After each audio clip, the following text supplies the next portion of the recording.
ഹബീബായ സ്വല്ലല്ലാഹു അലൈഹി വസല്ലം തങ്ങൾ പഠിപ്പിച്ച ഇൽമുകളിൽ വെച്ച് ഏറ്റവും വലിയ ഇൽമ് ഏതാണ്? ഇസ്ലാമിന്റെ ഇൽമുകളിൽ ഏറ്റവും വലിയ ഇൽമ് ഏതാണ്?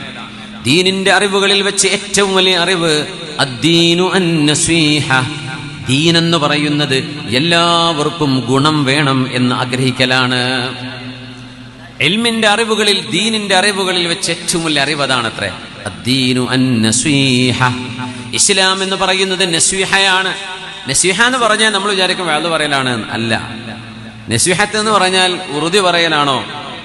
അതിനങ്ങനെ അർത്ഥമുണ്ട്. പക്ഷേ ഹദീത്തിൽ പറഞ്ഞ ഈ നസ്വീഹത്ത് എന്താണ്? എല്ലാവർക്കും നന്മ വരണം എന്ന് മനസ്സുകൊണ്ട് ആഗ്രഹിക്കാം.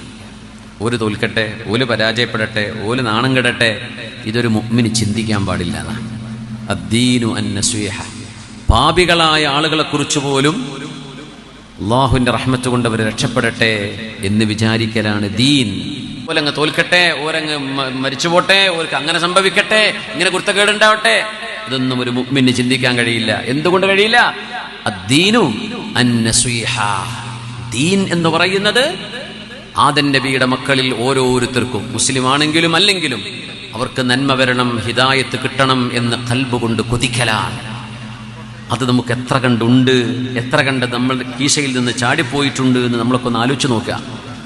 നമ്മുടെ കയ്യിൽ നിന്ന് എത്ര ഇത് കൊഴിഞ്ഞു പോയിട്ടുണ്ട്. അദ്ദീനു അന്നസീഹ. അല്ലാഹുവേ നീ നന്നാക്കണേ, ഞാനാണോ ശരി, അവരാണോ ശരി? അൻത തഹ്കുമു ബൈന ഇബാദിക ഫീമാ കാനൂ ഫീഹി യഖ്തലിഫൂൻ. അല്ലാഹുവാണ് തീരുമാനം എടുക്കേണ്ട ആള്. ഞാനോ ശരി, നിങ്ങളോ ശരി.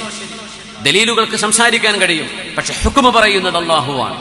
അതുകൊണ്ട് ബാക്കിയുള്ള ഞങ്ങളല്ലാത്ത ബാക്കിയുള്ളവരൊക്കെ പോകട്ടെ നരകത്തിലേക്ക്, അങ്ങനൊന്നും ഒരു മുഅ്മിന് പറയാൻ കഴിയൂലേ, ചിന്തിക്കാൻ പാടില്ലെന്നാണ്.